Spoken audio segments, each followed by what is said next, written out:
Hello and good morning from Denmark. I hope everybody's doing good and thanks for tuning in. I did a little bit of a video last time talking about Egypt and talking about just the general consensus about how a European or anybody from the Western world really that goes into Egypt and the feelings that arise within. And I wanted to go a little bit deeper into what it's like to be in Egypt. There's so much to talk about, really, and I hope that during this live that you'll be able to come in and share some of your thoughts. I definitely have some, and I think that one of the first things that I wanted to do is to go in and talk about one of the most popular videos on YouTube. Has over 10 million views. I hope to get there one day. No, actually, sorry, 9.9 million views. And it's from a channel called the Best Ever Food Review Show. And at first, when I saw this video first, I thought to myself, hey, he's being really, really harsh. And he's just talking about the whole video was just negative. And I saw a version of this video before it was edited out. I think it was a bit too negative and people were getting a little bit offended just because the focus was just on how bad everything was. And at the end of the day, it's not that bad. But yeah. Here is a little snippet of the video, and let's check it out.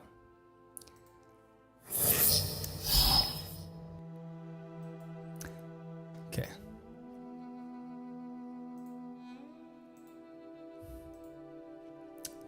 It wasn't pretty enough. It didn't meet their standard. That's really good stuff, actually. Suddenly these guys are documentary filmmakers. I don't get it.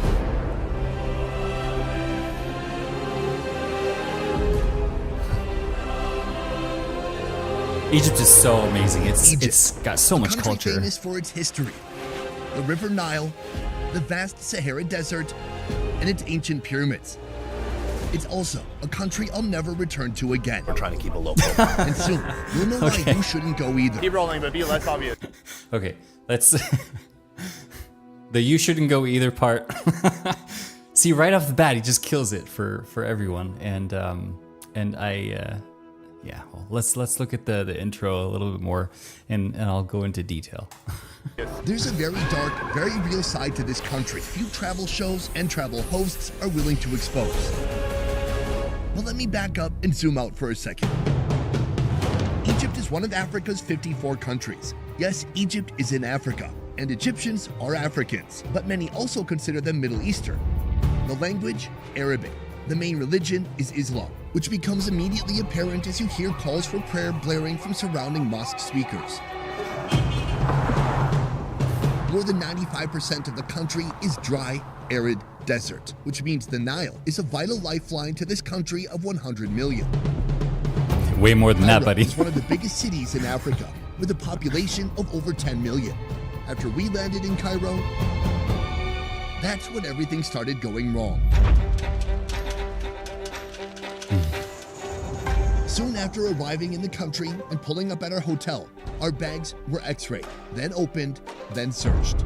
Then the police came. From around 4:30 a.m. to 10 a.m., we were outside the lobby in the cold, and more police coming, asking us all types of questions, treating us like criminals, suspecting us of something, but I don't know what. For 4 hours, we were interrogated by authorities wondering who we are and what we're doing here. In the end, they confiscated our lights, hard drives, batteries, and cameras.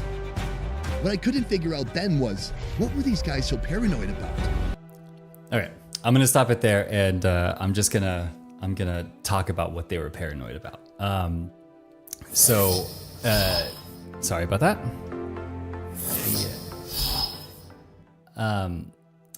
So Egypt is yeah, they're a little bit behind.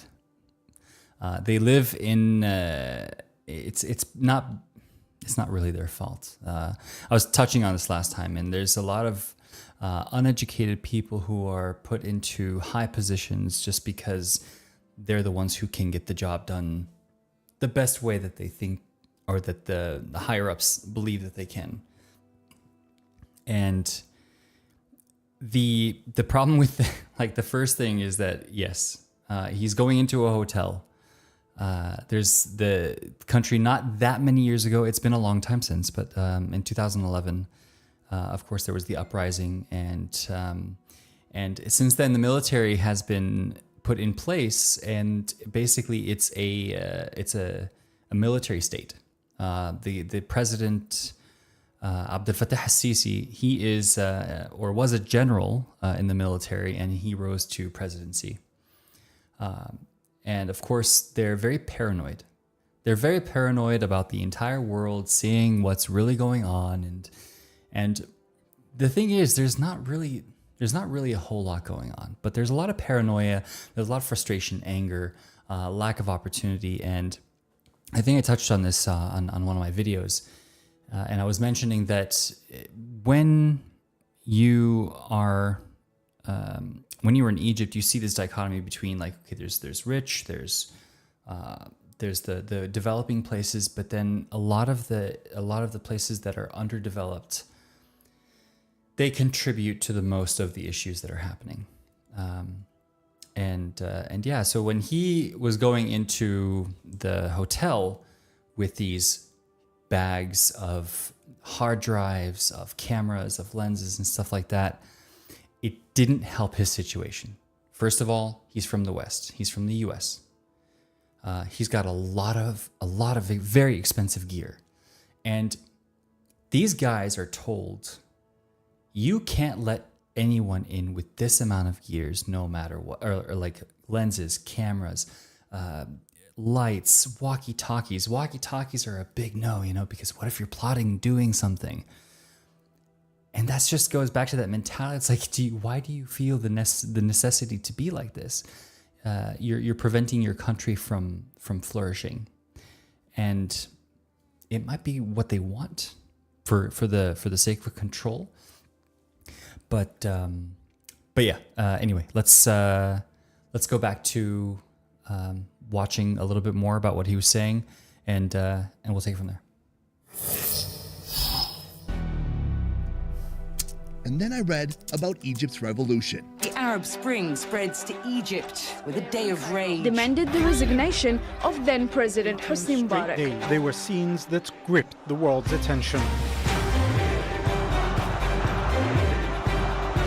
In December 2010, this so-called Democratic Republic faced mass demonstrations. The people were challenging authorities over poverty, corruption, and political repression. Many of these protests were held in Cairo in the city center, incredibly close to the hotel where they just confiscated our gear. Over a period of weeks, demonstrations reached a climactic and tragic head on January 25th.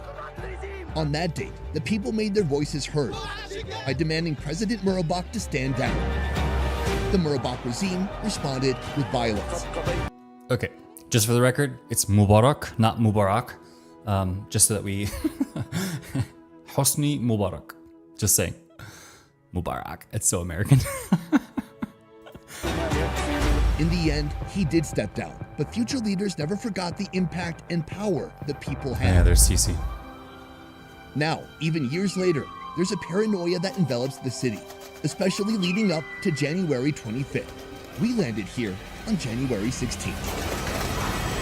I regret this. Yeah, he landed January 16th many years later. Okay, it's not like the anniversary of the year after it. So just, I don't know, relax. Oh, I just had a good idea. without cameras. Come take a look at this beauty. My team and I have decided to shoot this series using iPhones. Not bad. Still, our problems are just beginning. Right now, the van is at a police station. They've gone through the shots on my phone. We don't know what's going to happen next. Even with just phones, even though we have a valid shooting permit, It's not exactly laws here. Cairo's overzealous, paranoid police are on top of us, They don't even wear uniforms. stopping us, asking us to delete shots they don't find beautiful. This guy. Yeah. Okay. I think it's enough of that. But so, yeah. Egypt definitely has a problem, and I experienced it firsthand. I went to the pyramids, and I had 3 lenses, 2 camera bodies, 1 small one, 1 regular one, and they got very paranoid, and it's because they didn't have that education. But the problem is that his attitude, in my opinion, is very, he's very like standing there, just like, no, you need to understand what I'm doing here. I'm a professional. I'm a cameraman. I have the license. You need to listen to what I tell you. And when he wasn't faced, or when he wasn't received with that, I've done everything I've done everything that I'm supposed to have done. And you're now giving me hell. Of course he's going to be irritated. I was extremely irritated, and even I speak the language fluently, and I was trying to clarify to them in Arabic the best way possible what these things meant. But because of their paranoia, and because of the way that they are just completely consumed by losing their job, losing their potential income, all these things, people in Egypt are unfortunately driven every day by stress. Stress is what gets them out the door, and you can just feel it. It's so tangible. It's in the air when you're walking around, and that's going to be in the hustle and bustle. But when you get out and you speak to the people who aren't as involved, those who are like, we call them, for example, bowebs. They are just these guys that are, overseeing the security of the building that you live in potentially, and you can have just a chill conversation with them. And they're like, yeah, well, life is okay. I don't make that much money, but we make it work. And there is this amazing, amazing resilience that the Egyptian people exude that I've never experienced in my life. And it's really, really fascinating. There's also a different kind of resilience that they have, and that's to take advantage of Westerners who are coming in and are unaware. If you think you had to know a lot about the world we live in, where you currently live, and all the things that you have to take care of, the bills, the financing, just understanding how life operates, when you get to Egypt, nothing applies. Nothing about what you know applies. And it can be extremely frustrating because you want to apply that knowledge. You want to believe that you know best and how to get from point A to point B, how to navigate logistics. It just doesn't work. And it sends a lot of Westerners for a loop. Those who don't experience that are the ones who normally go to like your resorts and are escorted from the hotel to the pyramids via private bus and have 4 or 5 guards that are accompanying them at all times, telling all the riffraff to go away and just be gone. And it's for a lot of them, it's necessary. But for the ordinary person going to Egypt, it definitely starts. It starts as you are entering the aircraft. Say, for example, if you're going on Egypt Air, as soon as you get through the door of the aircraft, your world starts to it turns. The smell, the people, the common practices that you have in the West don't apply anymore. Like, why is this guy so close to me? Or why are they shouting for no reason? And it may seem like they're shouting, but they're actually just talking, and that's just how they do things. But yeah, it's really fascinating to me, the different perspective. Even for me, having lived in Egypt for 10 years, going back was so refreshing, and I got to see it through very, very different eyes. I was a kid when I lived there, and now that I'm an adult, I understand a lot of what this gentleman was going through with the America or the best food show ever. So yeah, I'm gonna take a little bit of a break. I'm gonna go and check on a couple of things, but I'm gonna be right back in a few minutes. As long as my son lets me. Maybe he's still asleep. Maybe he's awake. We're gonna find out. But until then, I will be right back.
All right, I am back, and all is good in the world.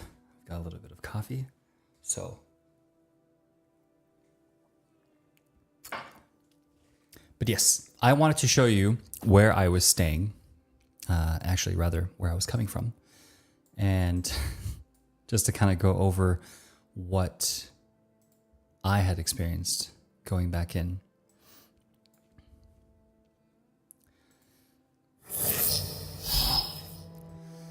Ah, yes. Perfect. So, here we have Denmark. All right here. And I went from all of this green, just green everywhere. That's all you see.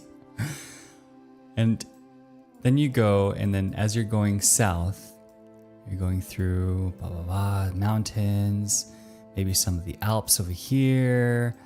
And then you keep going down. You've got Italy, Greece, and it just goes from a little bit less green, or very green, to a little bit less, gets a little bit more arid down here in Greece, Malta, and then bam! It's just yellow. And then you start arriving in Cairo. Alexandria is, of course, beautiful. I've never been there, actually. But yeah, it's very, very busy. I mean, look at how dense it is. Oh my goodness. But yeah, you keep going down, you arrive into, so it's, oh yeah, it was at nighttime. So when I was coming in, actually the perspective, I don't know if I can do that. Can I do the perspective? Tilt, let me tilt, heading. Yeah, so I was coming in this way.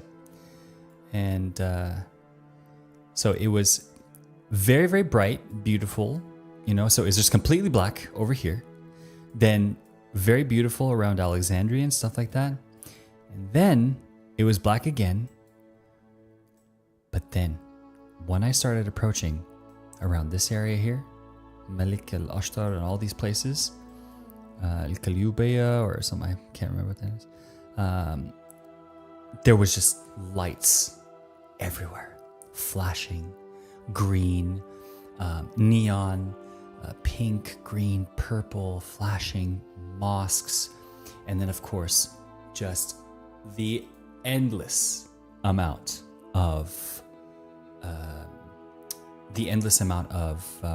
mosques with all their neon lights and just so much going on. Traffic everywhere you looked. And so we got in. We're of course approaching the airport. Here's the Cairo International Airport. We get in. We stop at a remote stand.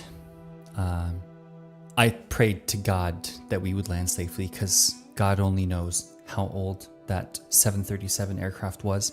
When I saw the wings and the ailerons doing their pre-flight checks from the cockpit, I was like, they've put a lot of faith into this aircraft because it was creaking. And when an aircraft creaks, you just don't like it. It's not good.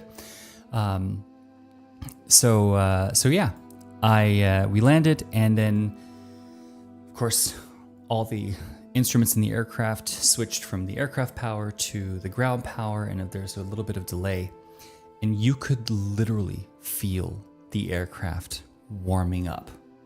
Like it was slowly warming up, but then it became very quickly overwhelming. You're like, whew. Okay. So we get in, and I'm checking in. Of course, as an American, you have to buy a little sticker visa on arrival. It costs $25 to get in, and they take credit card and stuff like that. Didn't always used to be like that, but you have to go to the bank. You can only pay in dollars. They take a fee. There's a fee for the processing, so it ends up being about maybe $30 depending on which bank you've used. But anyway, after all that was done, I got the bags. Of course, they had to go through my bags. They had to go through everything, and they didn't say anything, but they did go through everything. And of course, your heart's beating a little bit as you're going through because like, please don't take any of my stuff. And then when you're getting through, right here, this is where everybody waits for you in this area. And right here, right where this little aircraft symbol is, like, so you're going through all the terminals, you're walking through, then you go through this area, and then here. Can I draw? Like, yeah, you go through here, and then you kind of like collect your stuff in this area, and then you go out, and then you try to eventually get a taxi. But there's people here, and they're standing. It was hilarious.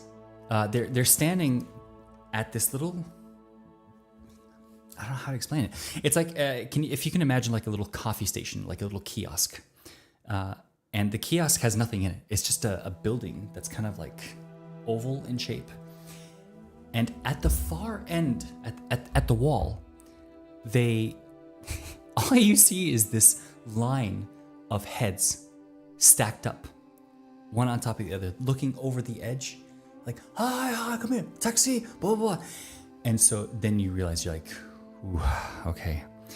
And then you being the nice person you are, you still have your patience about you and everything like that. You're like, it's going to be great.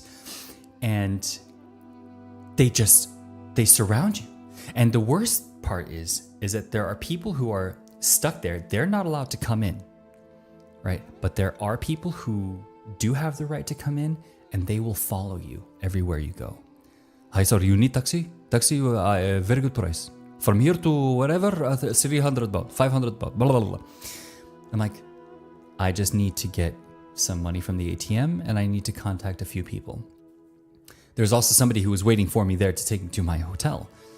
And the dude, so if it wasn't awkward enough, the dude sat down at the airport waiting for me to do my business at the ATM. And as soon as I was done, he's like, are you finished? I was like, oh man, this is like already breathing down my neck. I couldn't stand it. I was like, dude, just get off my back. How do you not understand that there's a certain amount of emotional intelligence that is involved in the situation. And then I'm like, I don't know what to do to convince this guy. So I showed him the WhatsApp messages from the person that was picking me up. And it said Rivo Tours and stuff like that. It's a very common Egyptian brand name, Rivo. So they was like, oh, okay. So you have somebody to come pick you up. I'm like, yes, I do. Then I get out. And then luckily, it was, for some reason, it was a very, very empty airport. Then I got out and there were so many people waiting. And they asked and like, hey, cool, where are you from? They were very, very nice, very approachable. And it just, so I was like, okay, maybe it was just the airport hecticness and all this stuff like that. Then I got into, the woman, the driver, fascinating, by the way, I'm not used to that.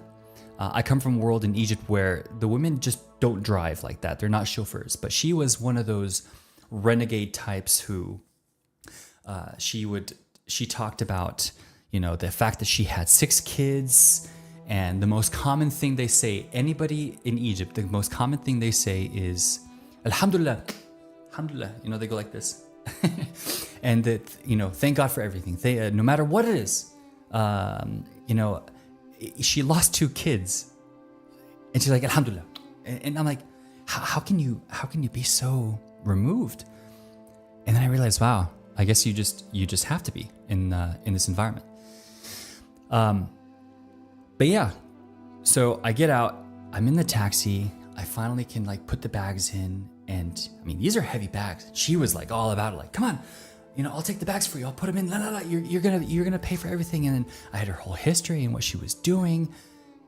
Fascinating person. I wish I had that on recording, but I was tired. And I still have to give her a great review. It's still on my to-do list.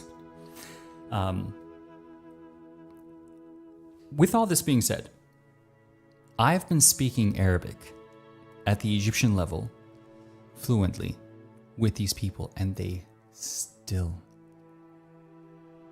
just attack me.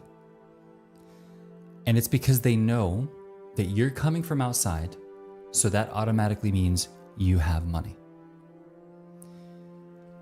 And the Egyptian people that are working in the tourism industry, I feel like they could learn a great deal from just backing off.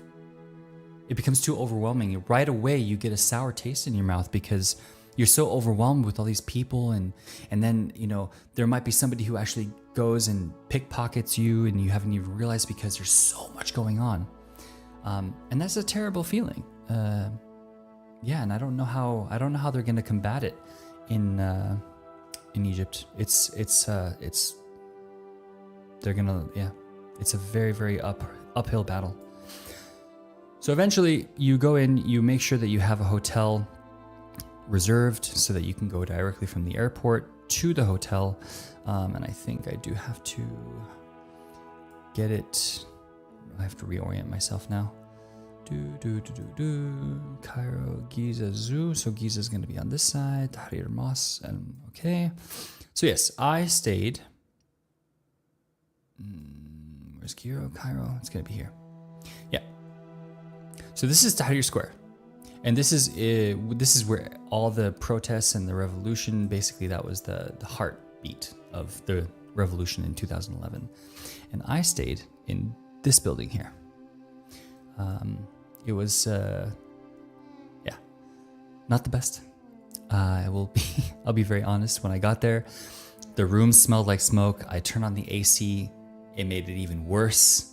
And then I slept on the first night. I was so tired. I slept, but I couldn't sleep because I started wheezing in the middle of the night because of all the smoke. Everything was just filled with it. And I asked the guy, it's like, can I please move to a different room? Then I moved to a different room. And I find out that the window sills were made of something they call alamutan, which I believe is aluminium. And it was a very, very thin version of the windowsills that we don't have those today. You can't. But because it's a UNESCO heritage site, apparently it's protected, and you can't do it because it was back from the days of the British that had taken over, and they weren't allowed to change the windowsills. And I'm like, that is so bizarre. Like he couldn't put any like, you know, filling or silicone or something just to make it a little bit nicer. But no, anyway, it was cheap. I only paid $150 for an entire week. So what do you expect, Andrew? Really? But I wanted to be there specifically because I wanted to be around the Egyptian Museum, which is here. So that was walking distance. I was here, and then I would travel from this building. I would go here to Abdeen. I would go here, here. And I actually have a video that describes all of this. Here, all the way down here. And then I walked, oh gosh, where was it? Here, all the way here. And then this is where I make that turn. And there is a street here, I promise. And it goes from here to all the way through here. And then after that, you find yourself in Old Cairo, or basically where all the tourists go for like the bazaar and stuff like that. And then you have to go all the way up here. Oh my God, that's actually a long walk. I didn't realize it. And then you arrive in here, and this area right here is basically Khan al-Khalili, and that's where all of the bizarre stuff, all the trinkets, everything you can get, the hustle and bustle, and a lot of the people that are around this whole area work here in the tourism industry to make sure that they can make a buck, because that's where a lot of the money flows into. But yeah, it was fascinating. Actually, we can check it out here. This is what it looks like, and of course, this is one of the reactions from the people that I found out about from a channel called Travel with Chris. So I was like, I have to go and I have to see him. And yeah, so this is the reaction.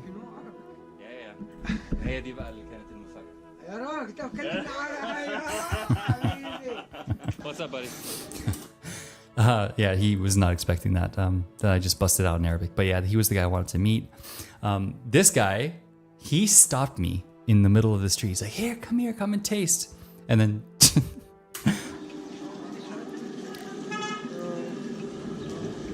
it just looks so hygienic. Look at it. Super tasty. Best ever.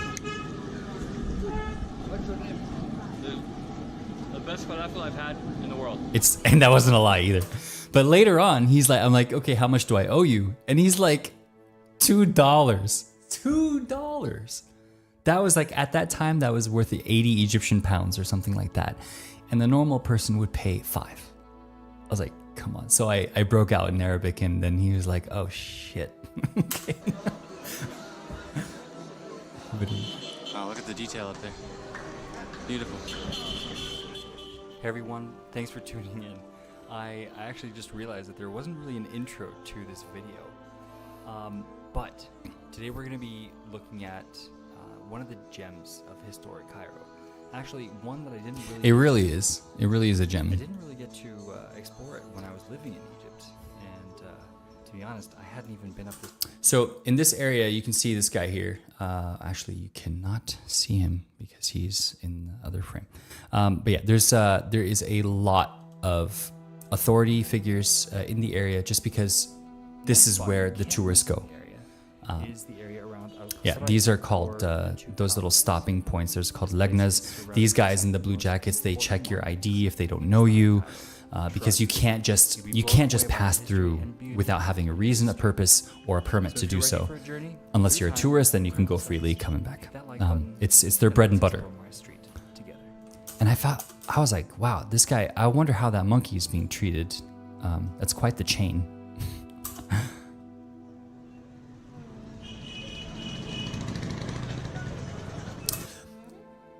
I did get Egyptian tummy looking at that side stuff right there. That's called tamr hindi.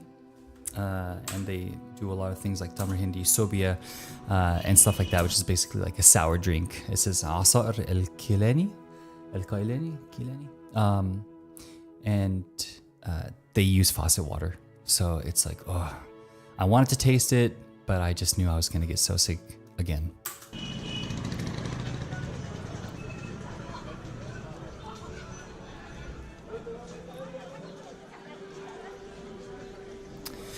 Egypt was at the time, like when I was there, I could see that there was a lot of modernization happening, and a lot of the people were still living in the past, of course, same routine, same everything, as to be expected. But there was a lot of people with the advent of technology and easily accessible smartphones and stuff like that, access to the internet, data, stuff like that. They've become more aware of their surroundings in the world, and they're trying. There's a huge impasse when it comes to the older generations and the newer generations, because the older generations are stuck. They don't want to do anything different. They're just, let's just do the job, let's just get it done, and they're thinking about right this moment. Whereas the new generation, they are constantly thinking about how to make life better. How do we progress? How do we stop this? Because of course they have the influence from around the world. They can, compare both of them. And yeah, so it was really fascinating to see that aspect. Oh, and the amount of stores, the amount of peddlers, it just exploded. A normal shop back in the day when I was living there would be, like a regular size store. But now they would divide that store up into 3 segments, causing 3 new stores, and it's just like that for every single store. So you can imagine the exponential amount of shopping and products and people. Insane. This was a relatively calm time because it was Ramadan, so there wasn't that many people in there, which was okay.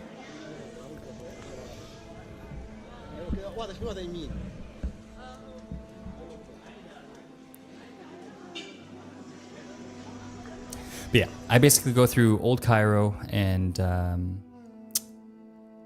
yeah, so you have a lot of the remnants of the past. Actually, this is a very fascinating place. So that whole street is a very, very long street. It takes about maybe an hour to go through if you're taking your time. That whole street and everything around it for like a good maybe 2 kilometers is just an encampment. Actually, you can probably see that here in Google Earth. I'm just gonna eliminate this. So if we go here, and so that's that where is it? Salana. Yeah. Where did I come out? Okay. Oh, this is difficult.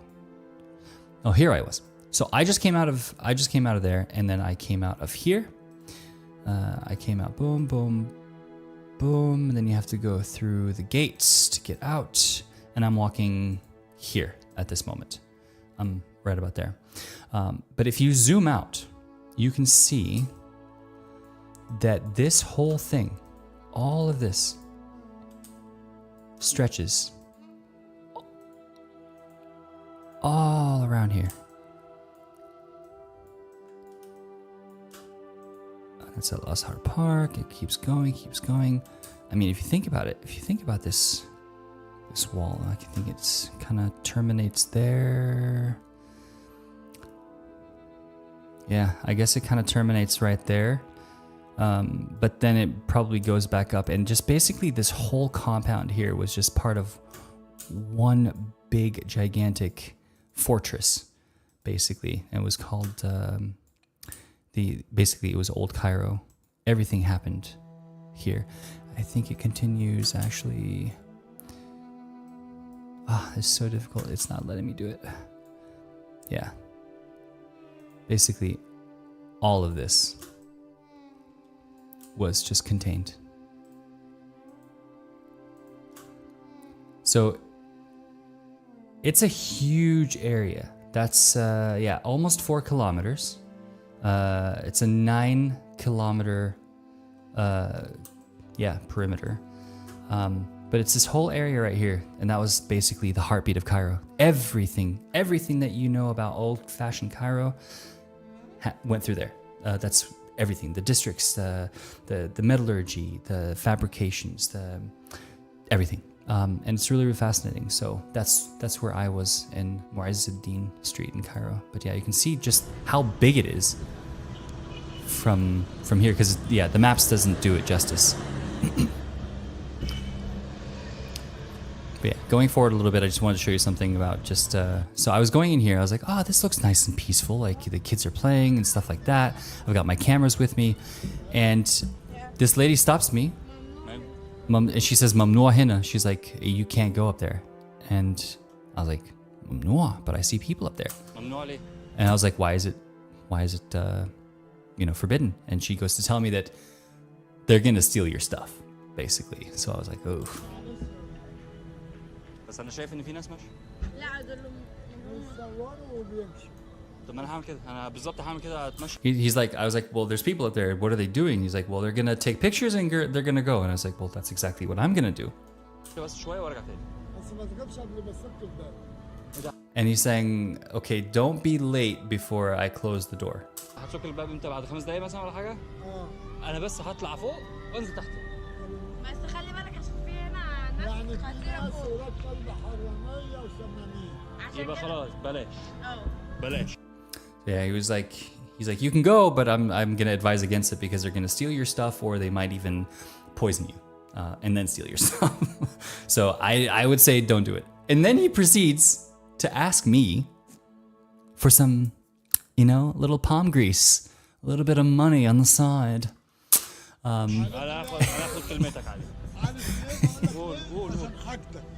He's like, "You know why I'm telling you? I'm telling you because of your stuff. Like, I don't want you to lose your stuff." And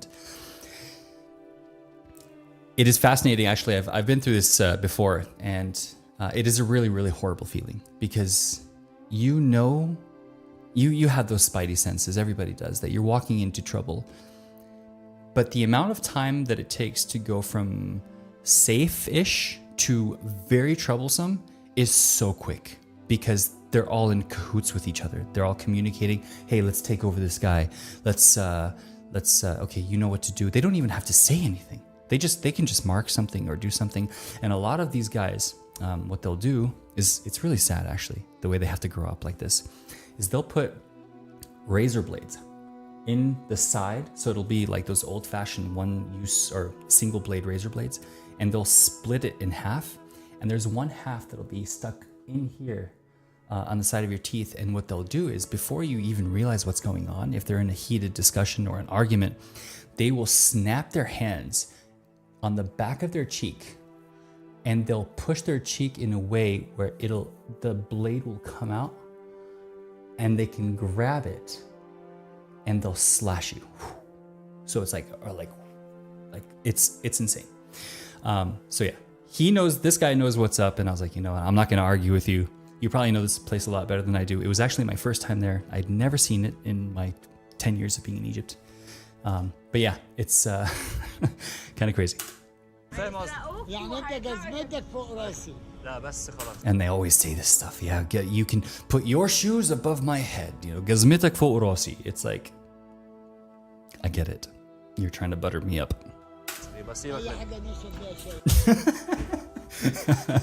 Anything so that we can drink some tea, which basically "Please give me some money." And he's probably really poor. I didn't have a lot of cash at the time, so I just gave him what I had.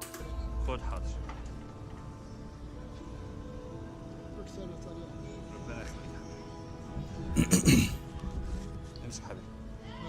ماشي؟ هو ده اللي كان في جيبي، معلش. ماشي؟ لا لا لا لا خالص خالص خالص.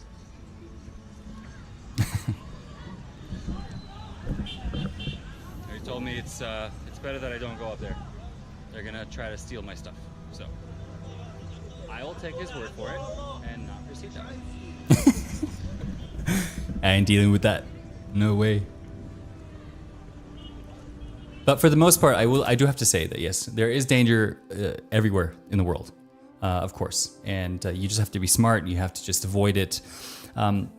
But you can't go out and say to the world, "Oh, Egypt is a dangerous place." Well, I mean, of course it's going to be dangerous if you put yourself in the situation to be in a dangerous place. But yeah, so I would, for the Westerners going to Egypt, you just have to be assertive. You have to be assertive. You have to know how to avoid these things. You have to know how to also take advantage of the good in people. Like that guy, like, sure, he did something. He wanted me to butter his hands, grease his hands with some, tips or whatever it was. And I don't have a problem with that because he saved me from potentially losing maybe $10,000 worth of camera gear or something like that, So it's one of those things. I know a lot of people will be like, "Oh yeah, they always try to take money from you." It's like, well, actually, you might want to look at the background of why they're doing that and their mentality. If there's anybody chatting here, I don't think I can see you, and I hope this doesn't crash my live. If it does, I'm gonna try to sign in here.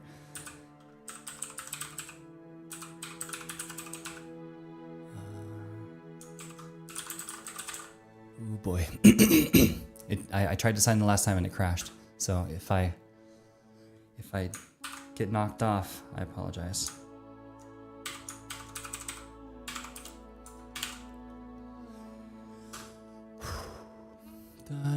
Okay, gotta confirm.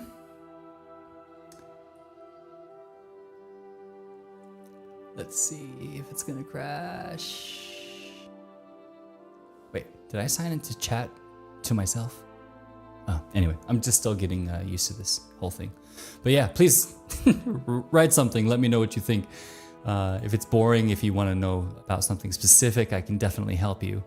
But yeah, with that being said, I'm going to take a small break. I'm going to go and get some refill on the coffee. And yeah, so think about some questions. Write it in the comment. Let me know what you think. If you've had any experience being in Egypt, I'd also love to hear about that. Let's have a nice discussion. But I'll be right back.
All right, ladies and gents, I am back. So, we were talking about the gentleman that potentially saved me from losing a lot of money, and I owe him a lot. So I'm just going to do this. But yes, we were also talking about the Google Earth, the area that big, huge wall that you see, actually here, sorry.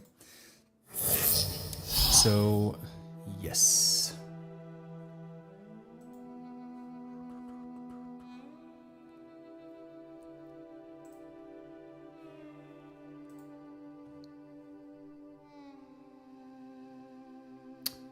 I am just going to make a small adjustment to the video.